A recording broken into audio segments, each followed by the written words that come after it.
All right, we've got your December 2024 housing market update for the city of Edmonton. We're going to be going into all the different market segments. I'll look at the market as a whole, detached homes, townhouses, half duplexes, and apartments. We're not going to skip anything. We'll be looking at all of those market segments so you can find out exactly what's going on in each market segment. We'll look at prices, the balance, is it a buyer's market, seller's market, what is stuff selling for, that kind of stuff. So we're going to jump right in, but wanted to let you know that on this channel and in my free real estate group called YEG Real Estate with Trevor, I like to inform you about the market and gives you tips and tricks for buying and selling homes in the Edmonton area. Whether you're a first-time home buyer, investor, or seller, if that sounds good to you, subscribe or check out the link in the description to join my free real estate group. All right, now let's jump right into the market stats. All right, let's look at the market as a whole. So this is the total residential. It's sitting at an absorption rate of 41.39%, which pretty much puts it right in the middle of a balanced market.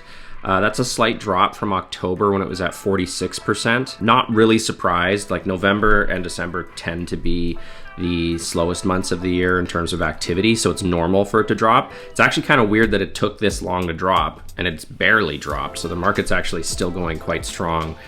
Considering these are the November stats. Average price for the market as a whole was sitting at $408,741. The number of active listings at the end of November was 3,315, and there have been 1,372 sales. So the inventory, or the number of active listings, is down 11.15% from October and down 14.32% from November of last year. So it's not unusual to see less inventory in November than October, since we're getting into those winter months. Some people take their houses off the market, or just stuff sells and there's less people putting their houses on the market at that time. But looking at that year-to-year number and seeing that we're down over 14% from last year also helps put it in perspective.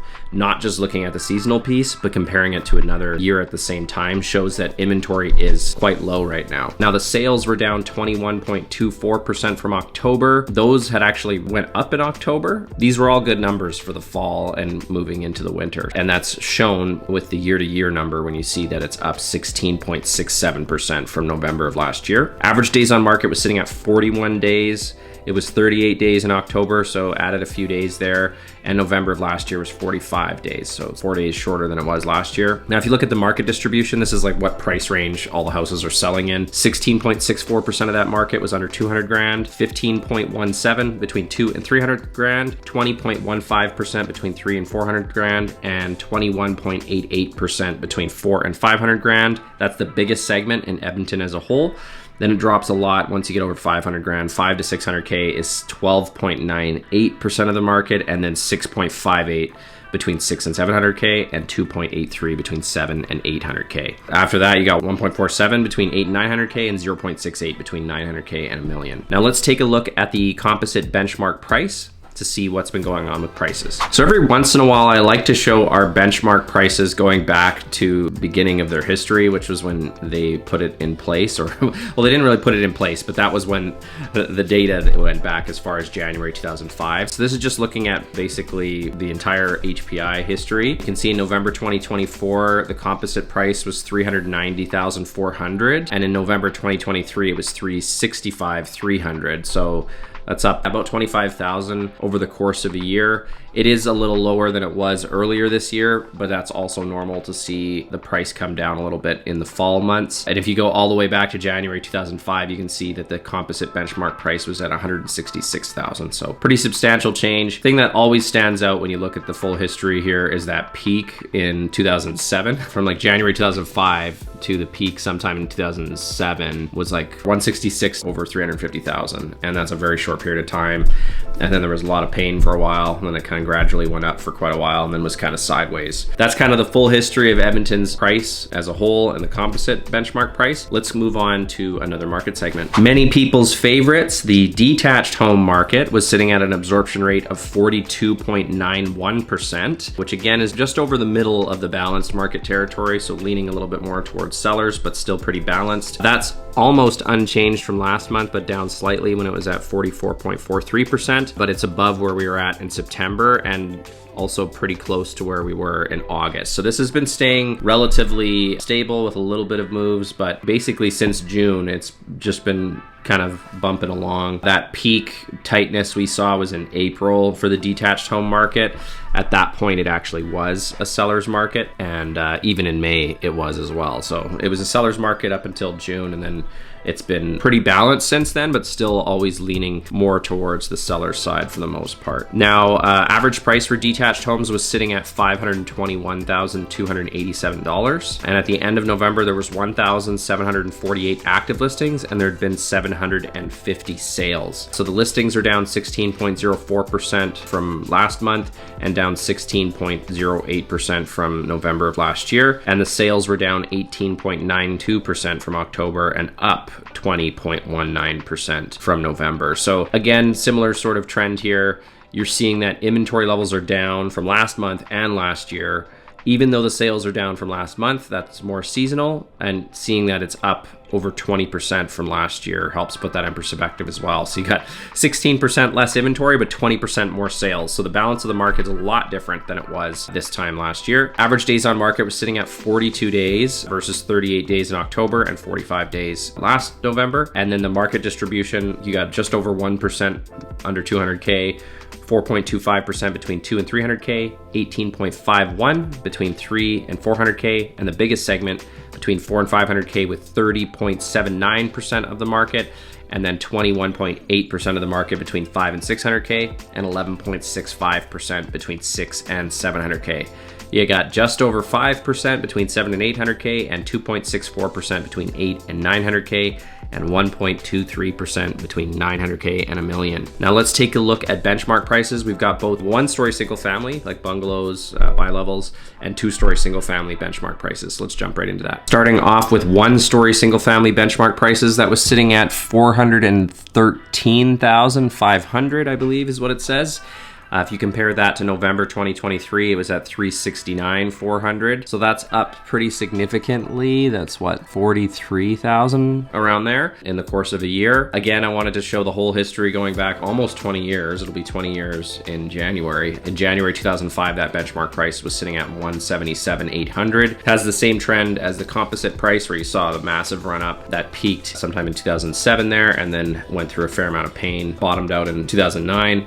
Went up for a while, and then it was kind of jaggedy, going sideways for quite a while, and we've had some gains more recently in the last couple years. Now let's take a look at the two-story prices. All right, two-story benchmark prices. In November 2024, the benchmark price was sitting at $516,400. That's up from November 2023 when it was $481,600. It is down slightly from the last few months. It tends to peak in the spring, so that's not unusual. And again, going back 20 years or almost 20 years, you can see in January 2005, the benchmark price for a two-story home was $234,700. So that's what we got for benchmark prices for detached homes. Now let's move on to the next segment. Semi-detached. So this would be half duplexes primarily. You can see that we're sitting at a 50.18% absorption rate. So that's right at the beginning of a seller's market. So this market's still pretty tight. That dropped a little bit. It was at 58% in October. So it was still seller's market territory at that time, and 54% in September, which was still seller's market. And August is when it peaked at 83%. So it was very tight in August. So it's not quite as insane as it was earlier this year, but this market has basically been tight and in seller's market territory essentially since February, or you could call it weak seller's market territory in February, and again, weak seller's market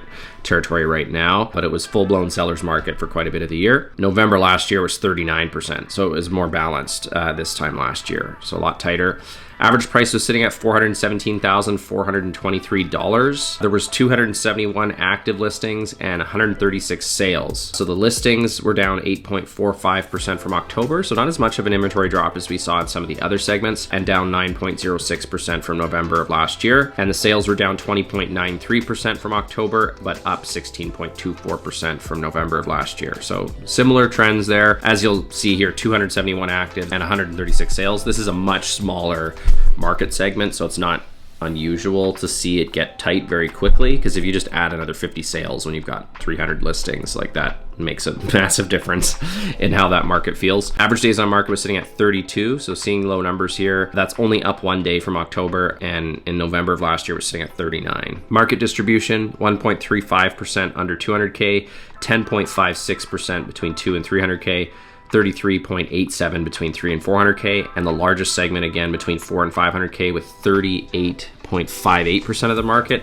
Then a huge drop off between 5 and 600K with 11.39% of the market and 2.95% between 6 and 700K.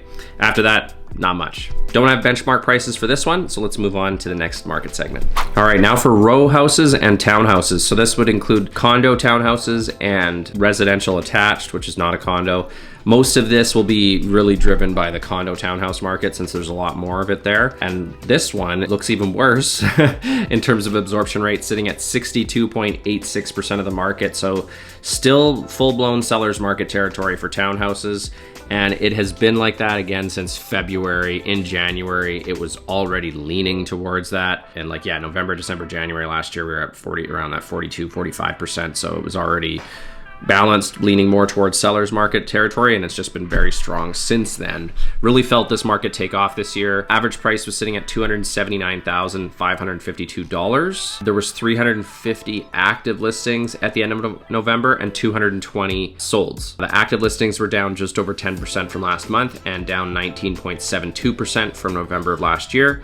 Sales were down 22.54% from October, but up 10.55% from November of last year. Average days on market was sitting at 33 versus 35 in October, so it actually dropped a little bit, and that was sitting at 42 days in November of last year. And then the market distribution, much different here. You got 21.05% of that under 200K, so you can still buy a townhouse under 200K. It's not going to be a new one. Probably going to be built in the 70s or something like that. Between 2 and 300K, you got 34.23% of the market. And then the largest segment was between 3 and 400K with 35.36% of the market. But pretty similar distribution there between 2 and 3 and 3 and 4. And then you have a very small percentage, 8% between 4 and 500K, and then less than 1% in every segment after that. Now let's look at benchmark prices. Okay, benchmark prices for townhouses. November 2024, sitting at $264,000. November of last year, we were at $232,500. So that's like almost a $32,000 increase in the last year, which for a townhouse, that feels pretty significant. Going back almost 20 years, in January 2005, you could have nabbed a townhouse condo for around $112,700. This one, what's interesting is you can see that the peak in 2007 is still pretty much right where we're at right now. Whereas in the other market segments, we have actually surpassed that peak from 2007, whereas townhouses really went nuts at that time. And we're right around the first time since 2007 that anybody that bought right at that peak could actually sell for around what they bought their properties for, in theory. This is just benchmark pricing, and benchmark descriptions may have changed a little bit since 2007, but it's still interesting to look at that. But yeah, that market's been going strong this last year, saw good growth in price. It's still tight, so I wouldn't be surprised if we see more of that going into 2025. Okay, last but not least is the apartment condo market. Again, looks a lot different than other market segments with an absorption rate of 25.98%. So it's still technically buyer's market territory, but not that far off from being a weaker balanced market territory. That has dropped a little bit since November. It was at 32%. Technically it was balanced in the month before in October, but we're similar to what we saw in September, a little lower than August, lower than July, June, May. I think the peak was at 35% in April when it was the most balanced, but this is still better than it was in November of last year when it was at 23%. Average price was sitting at $193,822, and there was 1,024 active listings at the end of the month and 266 sales. So the number of active listings should jump out to you. It's unmatched except for detached homes in terms of total amount of inventory. So if you're looking for an apartment condo, there's actually quite a bit to choose from relative to other market segments. The active inventory is down 9.62% from October and down 3.31% from November last year. We're not seeing as much of a drop in inventory in apartments, but it's still less than last month and last year. Sales were down 26.92% from October, but they're also still up from last year. So in some ways, the apartment market is still following the trend of the rest of the market, just not quite to the same degree. Inventory is still down. Sales are up from this time last year, just not up as much, like just under 6%. Average days on market was sitting at 49. So these do take longer to sell on average. Compared to other market segments. That's up from October when it was at 45, but down from November last year when it was at 54. Big part of the market still under 200K for apartments with 60.4% 30.59% of the market and 30.66% of the market between 2 and 300K. After you get over 300K, it's quite small with 5.83% between 3 and 400K and 1.56% between 4 and 500K. Now let's take a look at the benchmark prices. Okay, benchmark prices in November 2024 for apartments were sitting at 188,500, whereas when you compare it to November of last year, it was at 170,300. So we still are actually seeing decent gains in apartment prices over the course of the year, even though this does look a fair amount different than some of the other charts. Basically, apartments had been on a downward trend in prices since sometime in May 2015 or February or something like that, 2015, and there had been a steady but slow downward trend in prices for apartments. And it wasn't really until 2023 where it sort of felt like it hit bottom, and we've started to see some modest gains in the last 2 years for apartments. It's still jaggedy, ups and downs, but this market has been shifting.